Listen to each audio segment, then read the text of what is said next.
சந்தோஷத்தில் ஆடுவதை பார்த்திருப்பீர்கள். ஆனால் சாவு பயத்தில் நிறுத்த முடியாமல் ஆடிக்கொண்டே உயிர் விட்டவர்களை பார்த்திருக்கிறீர்களா? 1518ஆம் ஆண்டு பிரான்சில் ஒரு பெண் திடீரென தெருவில் இறங்கி ஆடத் தொடங்கினார். ஒரு நாள் அல்ல, 2 நாட்கள் அல்ல, தொடர்ந்து 6 நாட்கள்.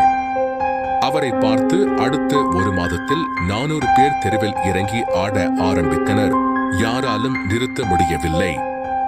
கால்களில் ரத்தம் வழிய வழிய எலும்புகள் முறியும் வரை அவர்கள் ஆடிக்கொண்டே இருந்தார்கள். இறுதியில் மாரடைப்பு மற்றும் களைப்பு காரணமாக தினமும் 15 பேர் ஆடிக்கொண்டே உயிர் இழந்தனர். இது ஒரு பேய் பாதிப்பா அல்லது அவர்கள் சாப்பிட்ட உணவில் இருந்த விஷமா? 500 ஆண்டுகள் ஆகியும் இந்த நடன மரணங்களுக்கு அறிவியல் இன்னும் விடை தேடிக்கொண்டுதான் இருக்கிறது.